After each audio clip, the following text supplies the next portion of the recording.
break is over. Let's see here.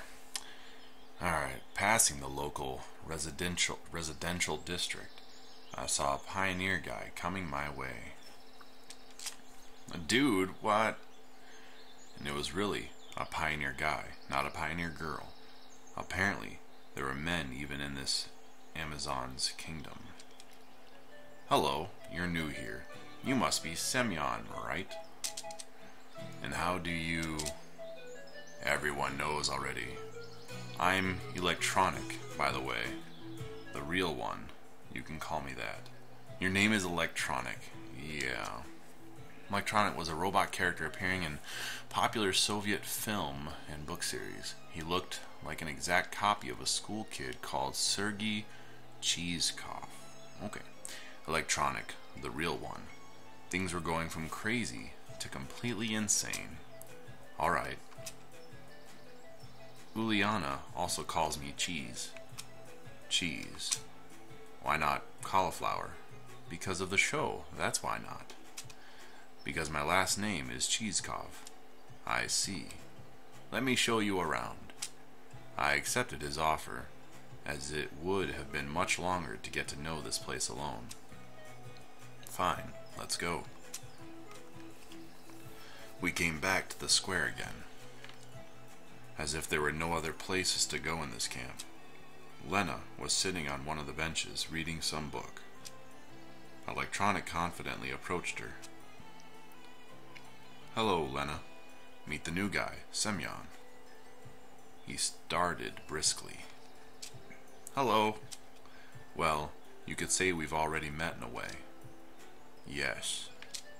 She looked away from the book for a moment, glanced at me, blushed, and went back to reading, as if not noticing that we were still here. All right, let's go on. I was at first surprised that meeting this girl was reduced to a couple of words, but then I thought that it was better that way. Electronic's vigorous activity did not fit well with Lena's shyness. Let's go. Next we came to a building, which I instantly identified as a canteen.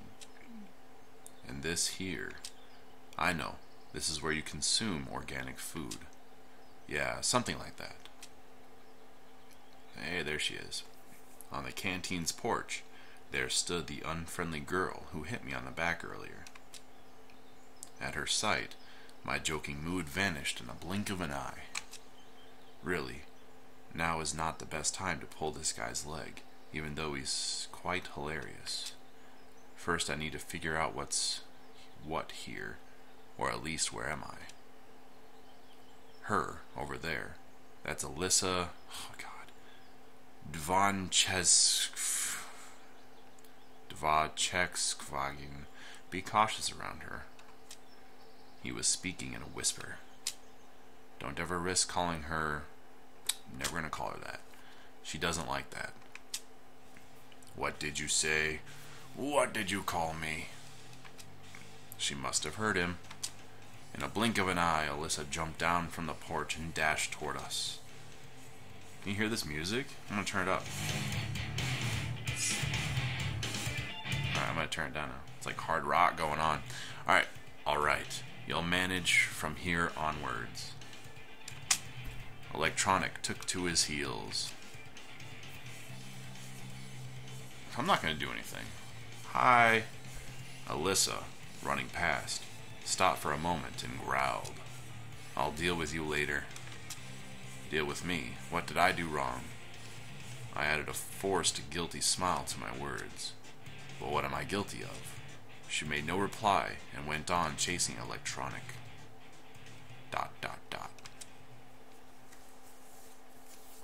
Looks like I'll have to kill my time alone, waiting for the dinner.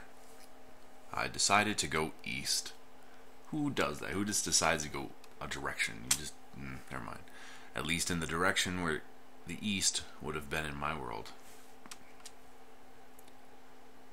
Soon after, I found myself near a football pitch.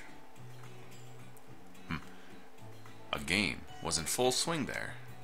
I guess watching it for a bit wouldn't do any harm. My childhood, and in the teen years, I was not a bad player myself and even thought of going professional, but a few injuries in a row killed my desire to risk my health for the sake of uncertain chance in the game. Kids of different ages were running in the pitch. I could see a boy of about 10 and a girl of about 14 years old. A girl. Hey, that's Uliana.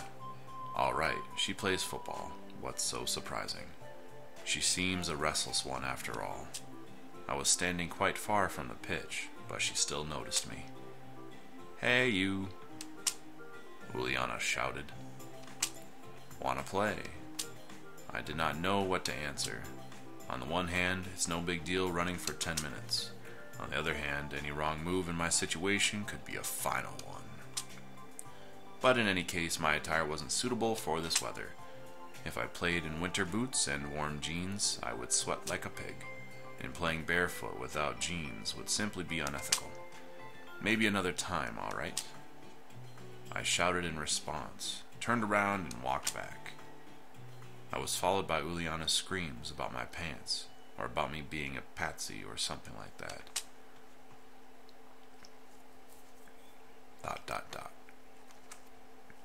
The evening was falling, making me feel tired and empty after a day wasted for no real purpose. ...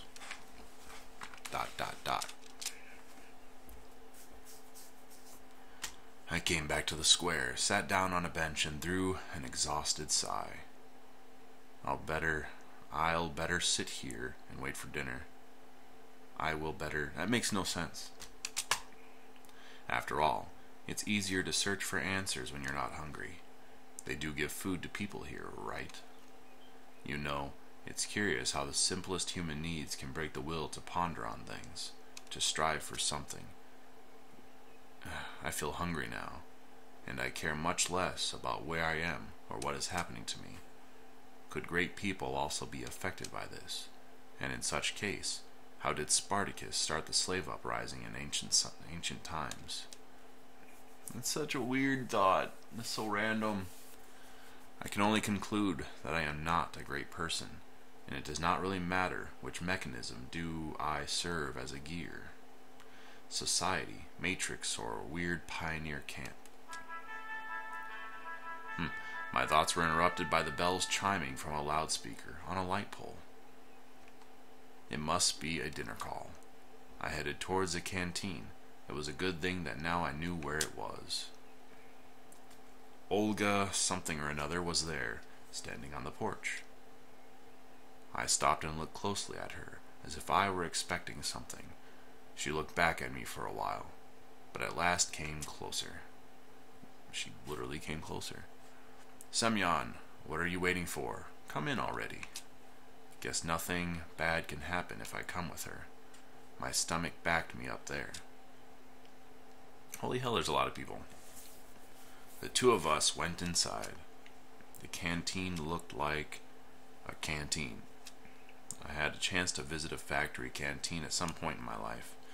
This one was exactly the same, just maybe a bit cleaner and more modern. Metal chairs and tables, glazed tiles on the walls and on the floors. Unsophisticated tableware with occasional crack. Why is there crack in there? Shouldn't be crack. Crack is bad. Guess that's what a canteen in a pioneer camp supposed to look like. There's some words is supposed to look like would sound better.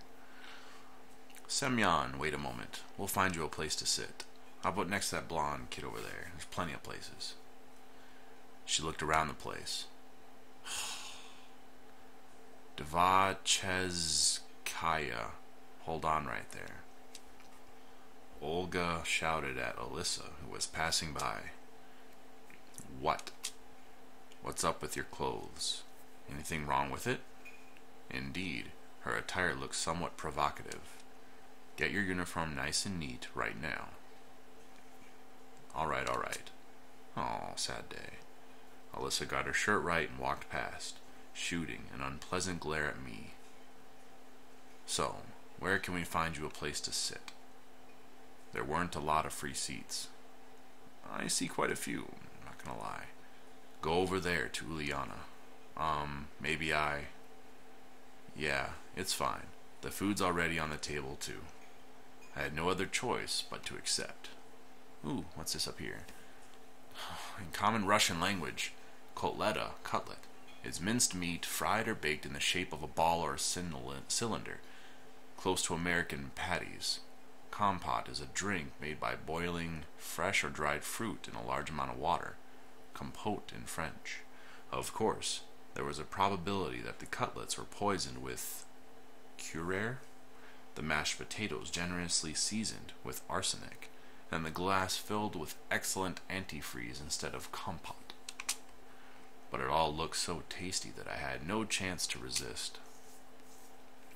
Hey, what do you want? I replied rather rudely to Uliana, who was sitting next to me. Why didn't you play football with us? Because of my clothes, said I, pointing at the source of the problem. Oh, all right then, eat. However, there wasn't much left to eat. The cutlet was missing from the plate. Only she could do it. No, more precisely, none but Uliana could do it. Give me back my cutlet. In a big family, you snooze, you lose. It can cost you a cutlet if you are careless. Give it back, I'm telling you. Don't take the cutlet from a little girl. That just sounds bad. See, I don't have it. And indeed, Uliana's plate was empty. It seemed that this little girl eats as fast as she steals someone's cutlets. Take it easy. We'll work something out. She grabbed my plate and ran off. There was no point in following her. If they wanted to poison me here, they could have done it a much easier way. But a minute later, Uliana returned and handed the plate with a smoking hot cutlet on it. See, that's why you don't take things from little girls. She is a nice person. That looks good. Here's one for the starving. That's a lot of mashed potatoes, though. This is a very nice setup. The napkins all rolled up, salt and pepper shaker, that weird drink, kumquat or whatever. But the plate, though, it's like a little cutlet thing, a little tiny thing of peas, and like seriously, like 4/5 of the plate is mashed potatoes. Alright, thanks. There's no point for most of this silverware. It was all I could say. I was so hungry that my suspicions were gone in a flash. I picked up the cutlet with my fork and... Oh, sad day. What a bitch. What the... Some bug. No, not a bug. An insect. It's about what a bug is. It got legs. And it's wiggling. The plate fell onto the floor and broke into pieces. The chair hit me hard on my leg while falling. I've disliked insects since I was a child. But when these creepy crawlies appear in my plate, that's just way too much. You little... Uliana seemed ready for such a twist and was already at the door laughing, as if she had heard a fresh stand-up comedy joke. I dashed to her. We ran out of the canteen. We were just a few dozen meters apart, and I felt I would catch this little girl easily. We ran through the square, past the club's house, and ran into the forest paths. I started to gasp for breath. I should have quit smoking, I guess. Uliana passed out of sight on the next turn. It can't be true that she managed to get away from me. It simply can't. I was standing trying to catch my breath again. ...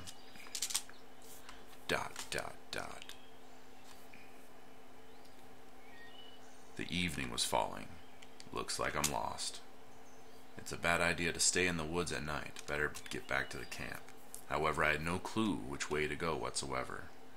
Well, gotta choose at random. ...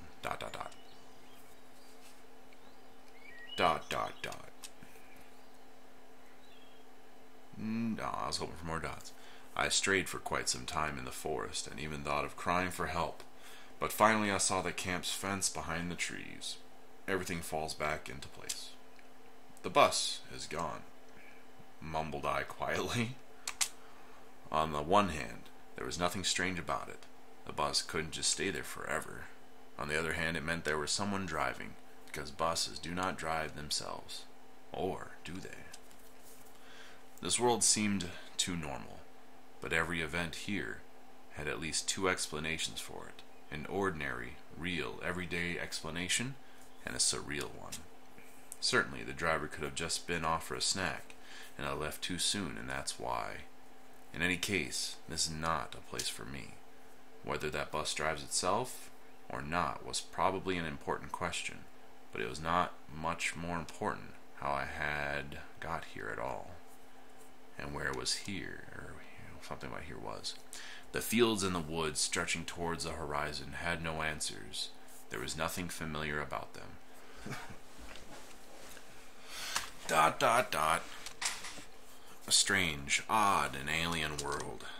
However, absolutely not frightening at the same time. Either my self-preservation instinct decided to resign from its job, or all this running around the camp and the local pioneers had lulled me so much with their carefree normality that I was sometimes simply forgetting what had happened to me just a couple of hours ago. Although I probably just had no strength left to worry. All I wanted was some peace, calmness. I wanted to just have a break from it all. And only after that I would continue looking for answers, ready and reloaded. However, that would be sometime later. And what about now? Can I let myself to relax? Dot, dot, dot. It got completely dark, and in any case, it was better to spend the night in the camp. I was about to head back when someone came silently from behind. Hello, what are you doing here so late? Dot, dot, dot. It was Slavia standing before me. I was so surprised that I got a seizure. What? So, you got a seizure? Is that just something you get?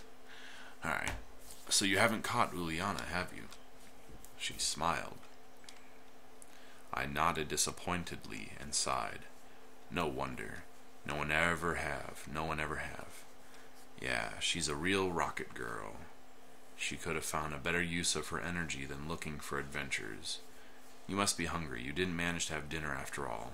Indeed, I had completely forgot about hunger, but after these words of hers, my stomach drew my attention to itself by giving a traitorous rumble. Slavia smiled. Let's go then. What? Is the canteen still open? It's all right, I have the keys. The keys? Yes, I have keys to all the facilities in this camp. How come? Well, I'm something like the camp's leader aide here. I see. Well, let's go. It was an offer you can't refuse. When we reached the square, Slavia stopped in her tracks. Excuse me, I should warn my roommate that I'll be late. She's so punctual herself that she'll be worrying otherwise. You go on to the canteen, and I'll come in a minute, all right? All right. I really did not expect that at such a late hour someone would be there besides me, and that somebody was apparently hopelessly trying to open the door. Without any secret thoughts, I walked up onto the porch. The lockpicker turned out to be Alyssa. I should have probably kept off and waited. She looked at me intently for a while, then said, "Don't just stand there. Give me a hand or something." Meaning, help me open the door. Why? Because I want some buns with kefir? The dinner wasn't enough. Is it really a good idea? Aren't you hungry yourself, huh? Uliana didn't let you have a normal dinner, did she? She smiled sarcastically. It's true, she didn't. It's fine, Slavia will come now and... What? Guess I shouldn't have said that.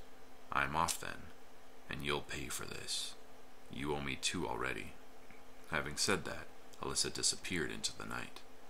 And what was the first one for? ...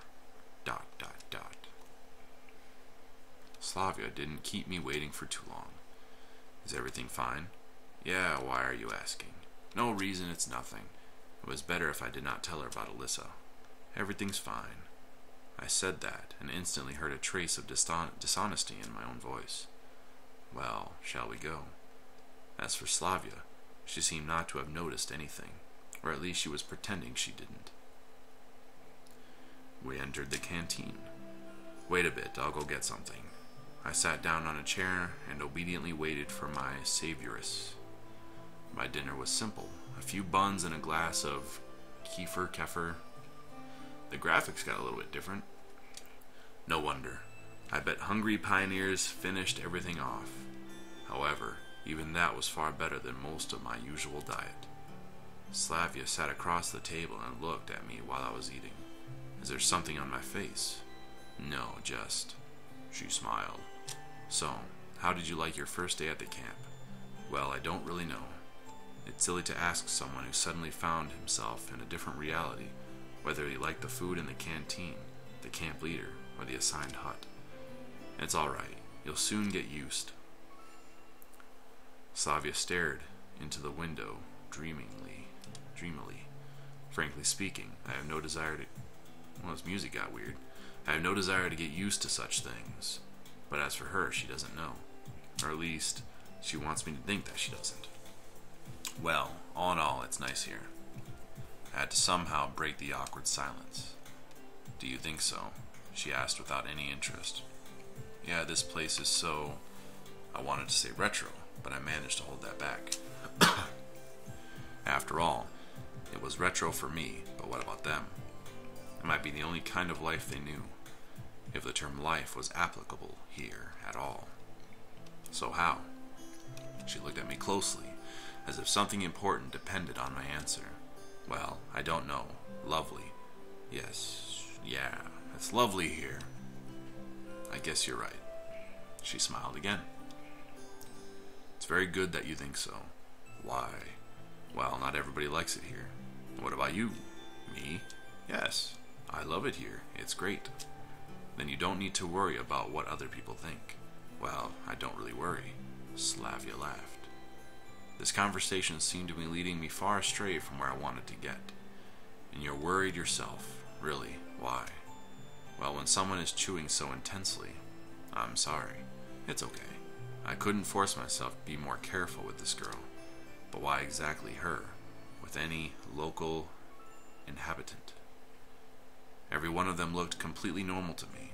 Precisely normal. So normal it sends chills down the spine and to the marrow. Normal, not like a neighbor human with a power drill in one hand and a subwoofer in the other. What? Not like a passenger human you can often meet in a subway or public transport. Not like a coworker human next table in the open plan office. And not even like a friend human who only differs from other humans in his constant insistence. All of them looked normal, as I would expect them to be, with their own downsides but without any superpowers. Slavia was also cute. I glanced at her stealthily, not knowing what to say. I'm sorry, I wanted to show you the camp. I ran off my feet. I didn't miss anything while being on my own, I guess. Are you sure you haven't missed anything at all? She smiled so hard that I had to cast my eyes down in confusion. Well, how could I know? It's the first day I'm here. Okay, that's okay. And what have you seen so far? I've seen the square, this canteen, the football field. What about the beach? Just from afar. You should really go there, or let's do it together. Yeah, okay, we will. Her naturalness started to scare me, but then I thought, what if everything that happened here is how it's supposed to be, and this world looks strange just for me, but for them it is native? Maybe I got thrown into the past. Yes, this would explain a lot. Can I ask a stupid question? Nope. What? Slavia smiled and stood up from the table. It's lat. How about late? It's late. Will you find the way to Olga something or another by yourself? Of course I will, but why should I go there? She'll settle you to someone. What for? Probably this question seems stupid, because Slavia burst into good laughter. You need to sleep somewhere, right? That makes sense. Fine, I'll go then. Good night. Night. It's strange that she left in such a hurry. A key bundle left in a door lock caught my attention. I was going to catch up to Slavia, but where does she live? And knocking on every door during the middle of the night didn't sound like a bright idea. Take those keys. I'd better take them. I will give them back tomorrow, because who knows what happens here at night. Such thoughts gave me a chill. It is me who needs to be careful here in the first place. The night, though being dark, wasn't silent at all. One could hear chirping crickets, songs of the night birds, and rustling trees from everywhere. sudden desire to follow Slavia's advice and go to the camp leader's cabin has appeared. I don't know why, but the look of the unknown bronze builder of communism put me into constructive mood. I sat on the bench and started to recall everything that had happened today. That was all my constructive mood could offer. Here was much brighter than near the canteen. Belated pioneers were running by, so this place did not seem scary at all. Bus, summer camp, girls. I was so tired from everything new and strange that I could not come up with a single explanation of what was going on. I heard a barely noticeable rustle nearby. I shivered and looked in that direction. Girl. Reading a book. Lena. I decided to come closer and talk. She was the only person I met here without having a few words to chat, even a few words to what? Hi, what are you reading? Lena was so surprised that she even jumped up. Sorry, didn't mean to scare you. Never mind. She blushed and stared into the book again. So, what are you reading? On the cover was written, Gone with the Wind. Praise that book. Good book. Thanks. Honestly speaking, I haven't read it, but I think such literature suit her very well. Lena doesn't seem to be interested in continuing the talk. Well, if I'm bothering you, no. She answered while still looking in the book. Can I sit aside for a while? Why? And really, why? Maybe just because I was very tired and being with company is better than being alone. Maybe I wanted to try to find something from her. I carefully examined Lena, but no, I doubt that. Well, I don't know. I'm not allowed to? Feel free. But if I'm bothering you, no, you don't. Can I leave? I can leave, just tell. Everything's alright.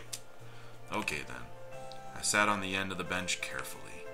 After such an intensive talk, staying here was the last thing I wanted. But it won't be nice to just stand up and leave. Didn't really go well, huh? Lena haven't answered anything. It seems I've made a fool out of myself. I bet if it was Uliana here, she'd have a good laugh at me. Do you enjoy being here?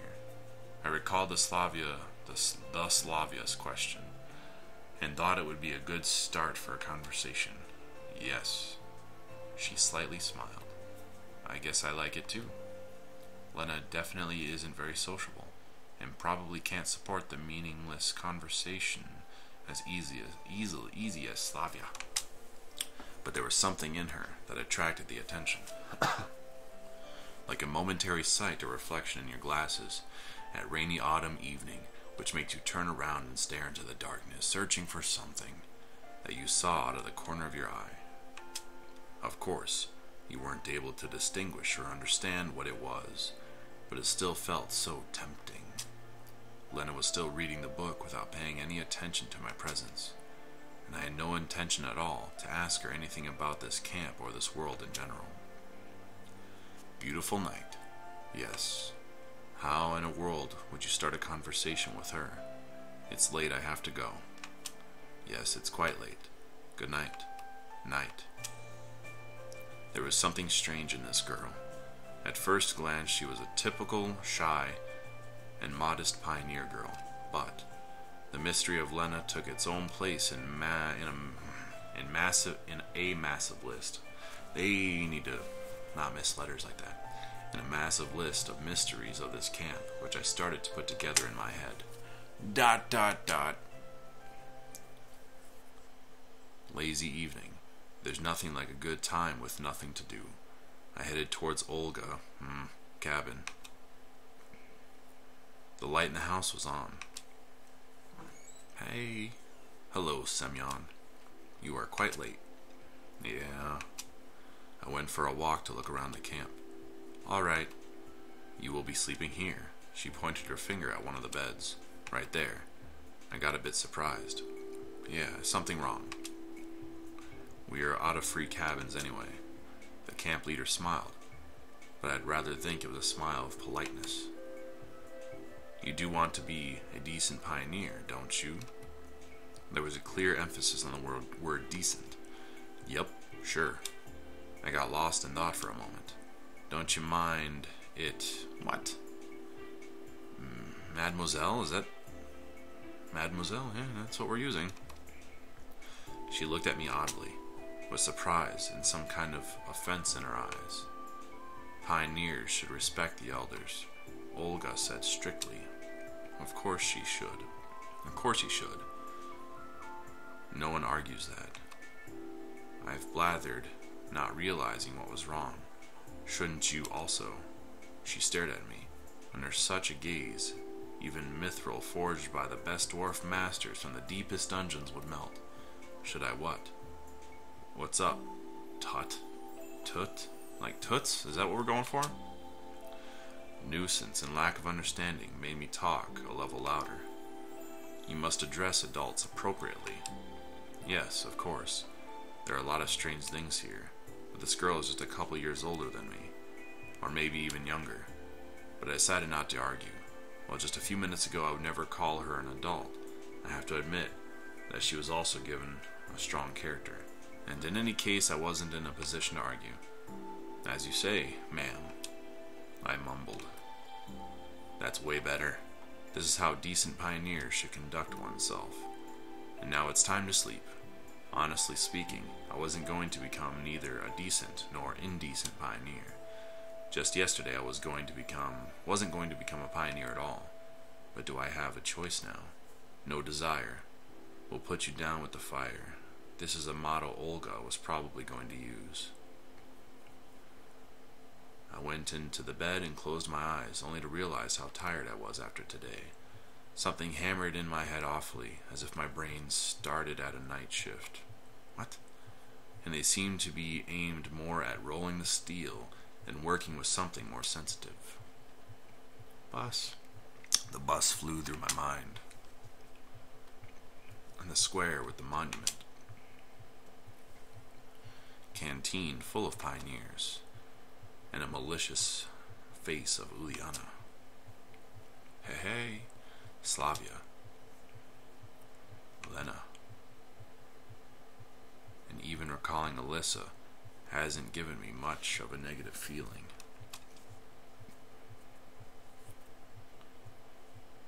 What if I'm here for good?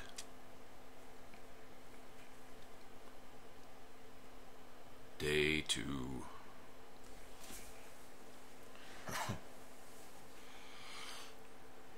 Oh, I was having a dream. It seemed like I was in some kind of vacuum, with nothing but nothing around me. But not only around, I was the only creature in the universe, as if the universe had returned to some state of singularity right before the Big Bang. And something was just about to happen. Suddenly I heard a voice. I could not make out the words, but it sounded familiar. The voice was whispering something gently, as if lulling, and then I realized. It was the voice of that stranger girl from the bus. The girl from the dream.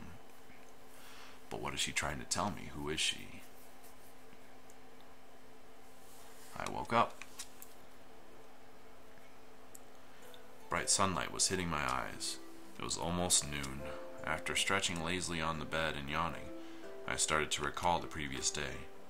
In a few seconds, all its events passed before my eyes. The bus, the camp, the local inhabitants. No, that's just wrong. Not this whole situation, not me being here. It was wrong by default. My attitude towards what was happening was wrong. Because yesterday I fell asleep, here just like that, and before it. I had chatted nicely with the local pioneers. I even managed to come up with jokes. How could I be like that in such a situation? I should be frightened, startled by every little rustling, should avoid all contact with the potentially hostile creatures. The last day's events were getting hazy, like I had a hangover. This really feels like a morning after a heavy drinking party. The yesterday's natural, flawless, absolutely normal conduct becomes a nightmare in the morning, a grotesque illustration, that's spelled right, to the divine comedy. Yes, it's just like that, and I can't change the past now. Then again, I had probably assessed the situation and was acting accordingly. I glanced around, trying to figure out if I had not been thrown somewhere else. but Olga's cabin looked the same as yesterday. Everything seemed to be in its place, except for a set of pioneer uniforms, which was hanging from the bedhead. I fumbled with it in distrust and tried it afterwards. Anyway, this is better than walking around in winter clothes. Wish I could see myself, but I bet I look like a clown. And for that, I needed a mirror. What? Didn't I? Oh, at least a tiny one. And it was finally found on the wardrobe door. Holy. I was looking at the newfound pioneer and jumped away in surprise. There was some teenager on the other side of the mirror. He resembled me, but he wasn't me. Where did the weak stubble go? Where were the bags under my eyes? The slouch, that deathly fatigue in my face? It seemed that I had not been thrown back in time or into a parallel reality, but instead simply changed bodies with someone else. Right. That's real simple. Such things happen every day. I took a closer look at this stranger, and only then I realized that it was actually me. I just wasn't the today's me. Maybe the one from between school and university years. Well, at least that's something. There you go. The person in extreme situation did not fail to notice the elephant in the room. But the camp's leader noticed it, and last night she told me off for addressing her without proper respect. Screw that. Doubt my appearance affects anything else. If the clock was not lying, the breakfast was long over. Oh well, I'll try to find something in the canteen. It worked out well yesterday with Slavia, didn't it? These memories made me smile involuntarily. The sun was shining brightly outside, light breeze was blowing. A beautiful summer day. I had not felt so good in the morning for a few years. All problems were gone, vanished into the clouds that were white as snow. Olga came out of nowhere. Good morning, Semyon. Morning. I smiled, doing my best to show that, no matter what, my morning was indeed good. You only arrived yesterday, so I decided not to wake you up, but the breakfast. Never mind, here, take this. She handed me something wrapped in paper. Judging by the oily stains, there had to be sandwiches inside. Oh, thank you. Now go wash yourself. I was about to leave. Wait a second. Olga quickly ran into the house and came out to shove a small bag into my hands. Inside it, I found a toothbrush, soap, a small towel, and something else. I did not look too closely. A pioneer should always be clean and tidy. Let me do your neckerchief properly for the first time. Yours is dangling. You should do it yourself once you learn how to. Do we have to? I am going to wash myself now. Yeah, right. It could hook on to the tap and strangle me. Fine, later then. Don't forget about the lineup. Pencils, paper, drawing lines. You don't forget such things. What lineup? What do you mean, what lineup? She frowned. It's Monday today. Weird. My approximations were telling me it's Sunday. Then again, a shift in the day of the week is not the worst thing. Usually we have lineups early in the morning, before breakfast. But it's Monday today, so we are having it at 12 o'clock. Don't be late. All right, but where? At the square, where else?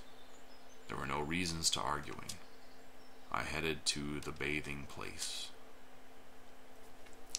I knew I could forget about separate showers and toilets, but at the sight of this functioning, decaying socialism, funny turtle with a tin shell, paused taps, and ceramic belly, I felt sick. I was not a squeamish person, but nevertheless, standing there, I realized that there was some minimal level of habitual comfort which I found troublesome to do without. It's often like that, when you lose things. When you lose things that you thought were ordinary and common, you suddenly understand just how essential they were. Screw this, as if I had any choice. The water was ice cold. While washing my hands was not an issue, washing my face and mouth became a big problem. There was no toothpaste in the bag, which Olga gave me. I could brush my teeth without it, but there was a small round box wrapped into the towel. tooth powder. Cute. 1 point for me being somewhere in the past. I washed myself quite quickly, also due to the ice-cold water. Someone was coming quickly, and more like running towards me. I turned around. Hey, it was Slavia, dressed in a tracksuit. This girl would probably look good in anything, pioneer uniform, bikini, and probably even a spacesuit. Hey there. Ohio. Is this supposed to be like Ohio? I mean, good morning, yeah. Oh yeah, real smooth. Why didn't you come for breakfast? I overslept. I said it as if I was proud of it. Proud about it. But Olga gave me some sandwiches. Oh, great then. Don't forget about the lineup. Yeah, sure. As if I could forget. Right, I gotta run. Enjoy yourself. She waved me goodbye and disappeared beyond the path's turn. Looks like it's a couple of minutes till the lineup. I should quickly pass by my home, with quotations, to drop my washing bag and eat the sandwiches, and then head to the square. I swung open the door of the camp leader's cabin and rushed inside, as if jumping into the last car of a departing train. It didn't turn out to be the best idea, because inside I found Olga, who was changing. I froze. Why is it not showing this? I froze on the spot, trying not to breathe. Finally, the camp leader noticed me. Semyon. I looked away immediately. Heard about knocking? Now get out. Aw, sad day. Didn't show anything. Yeah, that was real clumsy. Although I did like the sight. Olga followed me out in a minute. Here, take this. Now it is your home too. She handed me a key. I put it in my pocket. Home. Of course, if you disregard how phantasmagoric the current events were, this camp was far from being the worst place on Earth. But to call it home, just after 1 day spent here, I doubt I'll ever be able to. Alright, let's go. We're late. But what about the sandwiches? Just eat it on the way. We were passing along the lines of pioneers' cabins, while I was tucking away the ham sandwiches, and Olga kept on talking and talking. She was buzzing like a game of Operation with Parkinson's. That's kind of funny, actually. But I cared about nothing but the food. Understood. Huh?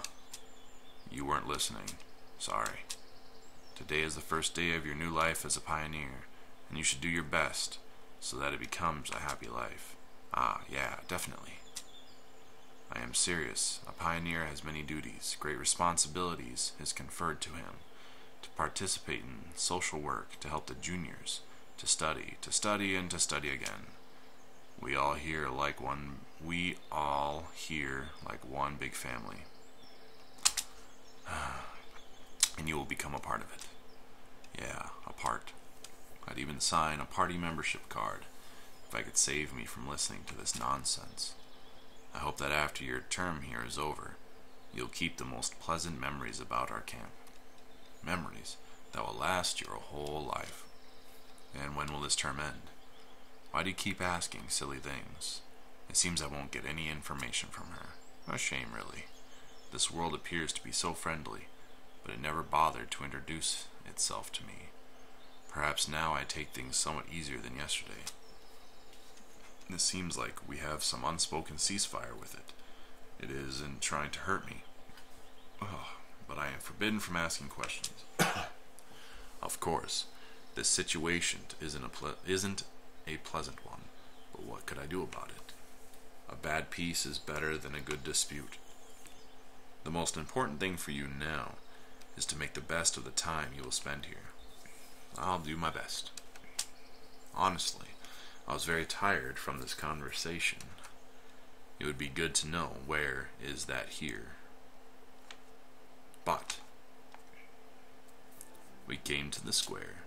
Pioneers already lined up. What? Somebody's not here yet. Nope, all here. She looked around her brave pioneer troops. Alright, go stand somewhere. Weird. Why did she tell me there's no more sleeping places? While the chief was running her mouth about the plans for the week, I stared at the people. A few heads away from me stood Electronic. A little further, Lena and Slavia. In the end of the line, Uliana and Alyssa. Everyone I met were here. Olga spoke about some competitions, and I turned my attention to the monument. Genda. Could not remember any revolutionary with a similar name. He had a weird posture, too, as if he looks around with distrust, maybe contempt, or even disdain. Probably some local leader. Daydreaming again. Slavia brought me back to reality. Olga stood nearby. Still remember the plan for the week. The plan. The plan I will never forget. Perfect. She looked at Slavia. Did you get it? Yes. Slavia handed me a piece of paper. It's a checklist. Here are 4 positions to check. Do it all today. Before you start, sign up for a club. There are some clubs in the clubhouse, and a musical club in a separate building. Then visit the infirmary, and finally visit the library. Got it? Yes. Checklist seemed like a good chance of finding out something, since I had to go to places I haven't been before. Then come on, start right now. What about lunch? Don't worry, I'll bring you more sandwiches. That's spelled wrong. Sandwiches. Checklist is more important. Good luck. They went away fast enough for me not to ask anything else. Missed breakfast, and now I'll miss lunch too. This ain't good. Maybe I'll manage it in some time, somehow, whatever. Lunch starts at 1 p.m. Then again, if I go there, I might miss a place from the checklist. Okay, it's too early to go to the canteen anyway. Am I supposed to click on something? Oh, I am. Look, I get to choose something. Let's do the clubhouse. I went to the clubhouse. To tell the truth, never really liked curricular activities. At school, I used to find any excuse to skip extra classes. At the university, I had no interest to participate in the student council. I was not interested in boxing, aero modeling, or sewing, so I came here just to check the box. Nobody was there. I found myself in something like a hut of a junior robot enthusiast. There were wires and simple printed circuits scattered everywhere. Chips, and on some table proudly stood an oscillograph. I heard voices from another room, and then 2 pioneers appeared. Oh God, I'm not joining your club. One was electronic and the other one I didn't know. Hi, Semyon. We've been expecting you. It seems he knows everything about everyone. Why were you expecting me? Well, of course, because you came to sign into our club of cybernetics, didn't you? Nope. He didn't let me answer. And this is Shirk. He's in charge here. I assume there's only 2 of you in the club. Good assumption. Well, you can say that it's 3 now. No, you can't. Shirk came to me and assertively offered his hand. His face was somewhat familiar.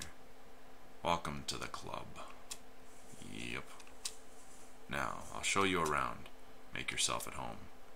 Guys, I just wanted to... We're always welcoming new members. He said it in such a way that I suddenly got an anthem of Soviet Union playing in my head. It's amazing. I even remembered the words. In the 1st grade, I had a copybook with a text on the back. Oh no. No. What? I just wanted to sign my checklist. Yep. You sign into the club, we'll sign your checklist. He grinned. I was getting ready to a long and boring argument. Then I heard someone enter. I looked back and saw Slavia. Ah, Semyon. Hope they're not giving you any trouble. She narrowed her eyes, looking at the future of Motherland's robotic industry. I know these 2, they can. Well, actually, I just need to sign my checklist. I decided to take advantage of the situation. No problem, give it to me. Slavia took the paper and stepped up to Shirk. Sign it. Hold on, we haven't done yet. Done. Sign it now. She gave Shirk such a threatening look that made him lost every possible objection. How about lose? That would make more sense. He wrote some squiggles at the checklist, and I thanked Slavia, then moved on with the mellow mood. Music club. The musical club. A small one-level building was located some distance from the other camp buildings. I opened the door and came in without hesitation. There were enough instruments for a whole orchestra here. The drums, the guitars, and even a piano. I've spent some time looking closely at every instrument. Wanted to guess the time period they are from, but suddenly I heard the crawling sound coming from underneath the piano. Yeah. Girl, seems like she was looking for something. Stop staring. Stop staring. Pay attention. Alright. She was standing on all fours in such a suggestive pose that I hesitated to talk at first. Stop staring at it. Excuse me. Who's there? I wouldn't have said anything. I would have just kept staring. She tried to stand up, but the piano's bottom prevented her from doing that. Her bottom's not preventing me from standing up. Anyways, ouch. Is that Mooka person or whatever? She struggled out. Sorry I scared you. It's nothing. Oh, you got a checklist. You must be new here. Ah, yes. My name is Miku. No, really, I am serious. Nobody believes me. It is my real name. My mother is Japanese. My dad met her when he was building. Well, it wasn't him who was building. He's an engineer. And he was working on a nuclear power plant there, or a dam, or a bridge, whatever. She was talking so fast she just swallowed half the words she tried to pronounce. I am Semyon. Great. Want to be in our club? It's only me here now, but it will be two of us then. Do you play anything? I will join your club. It's when I became antisocial that I bought a guitar and learned a few chords, but then I forgot about it, as I quitted everything that required more than a couple of hours to learn. You know, I wasn't planning to do anything like that really. It's okay, I'll teach you. Maybe a trumpet, for example. How about a violin? I know it all, honestly. There was no point in arguing with the orchestra girl, since there was only another cascade of words waiting to blast at me. Hey, I'll think about it. Can you just sign it for now? Yes, sure. Give it to me. Be sure to come around. I sing too. I'll sing you some Japanese folk songs. Or maybe if you're not into that, something more contemporary. Sure. Thanks. Gotta go now. Of course. Come anytime. I would join her club. The ending of her sentence stayed inside. It may be nice to hang around with a guitar in the evening, but in such a company. I turned to leave and ran face to face with Alyssa. She eyed me suspiciously. Why you came? Sounds like an orc talking from those other books. Why you came? The checklist. Signed it? Yes. Then move it. Alyssa went inside, and I hurried to leave the place. That was mean of her. What's all this stuff? Let's do the infirmary. What's the point to visit the infirmary? My health was fine. The fresh local air clearly did me some good. It felt fresher than usual. But I just have to visit it. I entered a common infirmary, like my school doctor's room. Holy hell. A middle-aged woman sat at the table. Obviously, she was a nurse. Something like that. She gazed at me, intently and estimatingly, while continuing to write something. Hello. Well, hello, pioneer, said the nurse without being distracted from her work. This is the start of a very specific type of story. Good afternoon, ma'am. I have something. Sit down, please. I looked around the room, on the couch. Can you hear this music? It's about to happen. I sat down. Stripped down. She said all of it with an even tone. What for? To inspect. Auscultate. Why'd you have to use such a hard word to say? That ruins the mood. Other health checks, you know. By the way, my name is Violetta, but you can call me Viola. She turned to me. What are you sitting for? Stripped down. But I have no health issues. I've got this. I neatly gave her the paper. Later. She took the stethoscope off her neck, and it seemed like she intended to dissect me with it. But then someone knocked on the door. The nurse answered unwillingly. "Come in." In a moment the door opened wildly and electronic rushed inside. "Hello. I fell during the football game. Nonsense, of course. I'm okay, but Olga..." There was a massive bruise under Electronic's eye. "I doubt that this could be a football injury." "Sit down, I'll have a look. Take off your clothes," she said to him. "And you, pass me your checklist." Nurse quickly signed it and continued. "If something hurts, immediately come to me, Pioneer." I decided not to answer and came out, closing the door behind me. The nurse is surely something else. Alright, one more place to visit here, library. Actually, I love reading, but spending my days in a library under current circumstances was well beyond my scope, so I better hurry up with this checkpoint. As I stepped inside, a memory from my childhood emerged in my head. It was very vivid.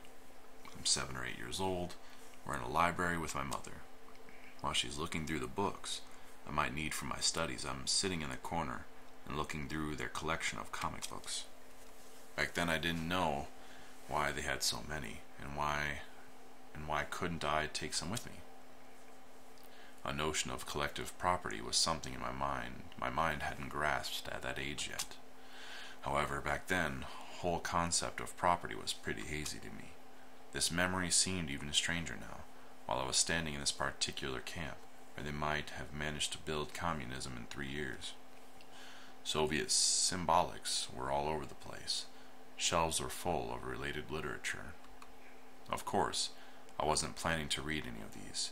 Getting acquainted with a full collection of books by Marx was the last thing on earth I would think of.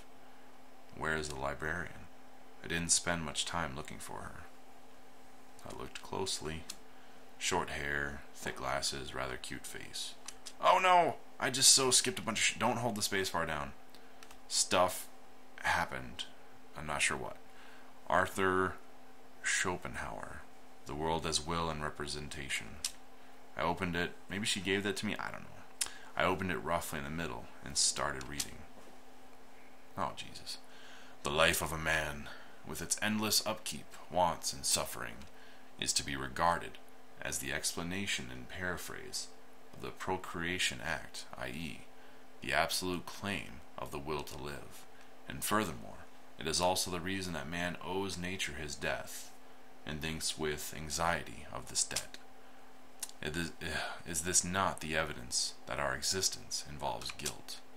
At any rate, we will always exist from time to time, paying with death for our birth. We always exist, and alternately, I can't say a word right now. I'm gonna try. Alternately, damn it. And bear all the joy and sorrow of life. Since neither of both can pass us without some effect that is a result of our stated will to live. Thus, the fear of death, which in spite of all the miseries of life holds us firmly to it. Is that word spelled wrong? Is that why I'm having trouble? Alternately? Hey, I got it. Look at that. Alternately. Alright, so miseries of life holds us firmly to it. It is really elusive, but just as elusive is the impulse which has attracted us into it. This attraction itself may seen objectively as the mutual longing glances of two lovers. They are the purest expression of the will to live, in its affirmation. How gentle and tender it is. It wants happiness, and quiet pleasure, and mild joys for itself, for others, for all. Someone knocked at the door. I closed the book quickly and put it back on its place. What a nice habit to knock on the door. I should pick it up. It was Lena. Oh. Hi. I smiled. Hi, I just wanted to return a book. She had gone with the wind that I saw yesterday. Oh, Xenia is sleeping. I'll come back later. I'm awake. I turned around in surprise to look at her. She eyed me closely from behind her table. What is it you wanted? I need you to check here. Give it here. She quickly signed the paper and gave it back to me. She had this look on her face that made me want to keep quiet. Lena came up to her to return her book. I thanked Xenia and went out. ...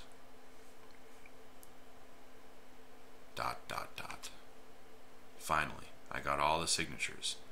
Now I had to go back to Olga and give it to her. She was sitting in front of her cabin, reading a book.